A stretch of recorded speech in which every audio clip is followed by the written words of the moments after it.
প্রথমে আপনাদেরকে ধন্যবাদ জানাচ্ছি। আমরা একটা বিষয় আপনাদের মাঝে উপস্থাপন করব।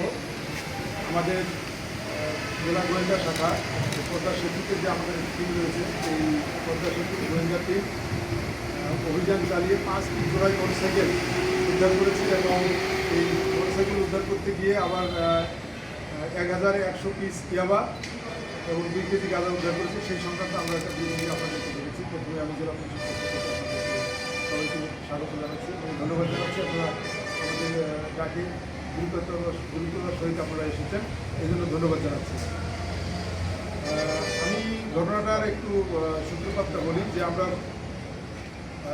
9 তারিখে এই পদ্মা সেতু উত্তর থানাধীন কুমারভোগ এলাকার একটা নুরানি মসজিদের সামনে থেকে একটা মোটরসাইকেল সুজুকি 250cc একটা মোটরসাইকেল হারিয়ে যায়। একজন মানুষ এখানে জানায় ডিবিকে জানালে আমাকে বিষয়টা অবগত করে এবং আমার সাথে কথা বলে আমাদের ডিবি টিমের এখানে ইনচার্জ অর্জুন দাস এবং সাব ইন্সপেক্টর আবুল কালাম আজাদ এবং এসআই রিয়াজুল কাজী এবং এসআই মাহবুব হোসেন এবং সংগ্রহ ফোর্স সহ এবং থানার টিম সবাই মিলে এটা অভিযানে নামে যে গাড়িটা আর কীভাবে চুরি হলো।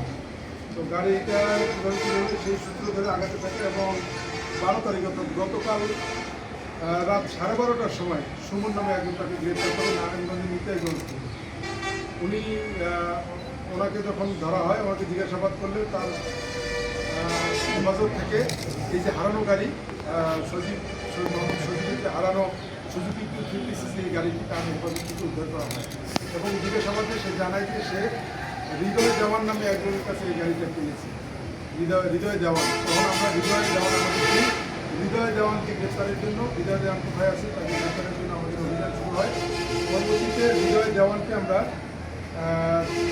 টঙ্গিবাড়ি থানার ব্যাপকা থেকে হৃদয় দেওয়ানকে গ্রেপ্তার করা হয় এবং সে মূলত একটা পুরাতন গাড়ি অর্থাৎ চোরাই গাড়ি কেনে এই হৃদয় দেওয়ান। তার জিজ্ঞাসাবাদ করলে সে তার হেফাজত থেকে আরেকটি গাড়ি উদ্ধার করা হয় 125cc ডিসকভার একটা গাড়ি তার হেফাজত থেকে উদ্ধার করা হয়, সেটিও একটি চোরাই গাড়ি। এবং তাকে যখন আরও নিবিড়ভাবে জিজ্ঞাসাবাদ করা হয় তখন সে আরেকজনের নাম বলে, এনার নাম হলো সজীব পাইক। এই সজীব পাইকের বাড়ি হলো টঙ্গিবাড়ির আমতলি। তাকে যখন গ্রেফতার করা হয় সে জিজ্ঞাসাবাদ করলে সে জানায় যে আমি একটু চোরাই গাড়ি স্বীকার করে যে সে একটা চোরাই গাড়ি কিনেছে।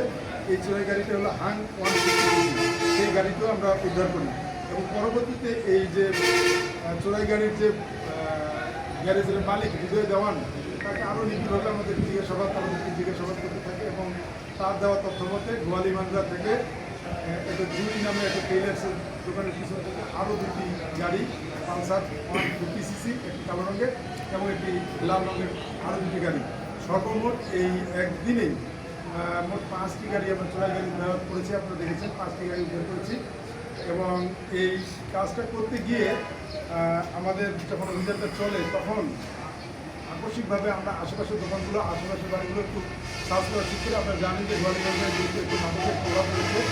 এটা করতে গিয়ে মসজিদা নামে একটি টেইলার্স আছে, এই টেইলার্সের ঘর থেকে 1100 পিস ইয়াবা এবং 2 কেজি গাঁজা উদ্ধার করা হয় এবং সেই সংক্রান্তে আলাউদ্দিন ওটা আলাল, এটাও আমরা গ্রেফতার করতে সক্ষম হই। এই ঘটনায় আমরা এই 5টি মোটরসাইকেল উদ্ধারের ঘটনায় আমরা এখন পর্যন্ত 3 জনকে গ্রেফতার করেছি।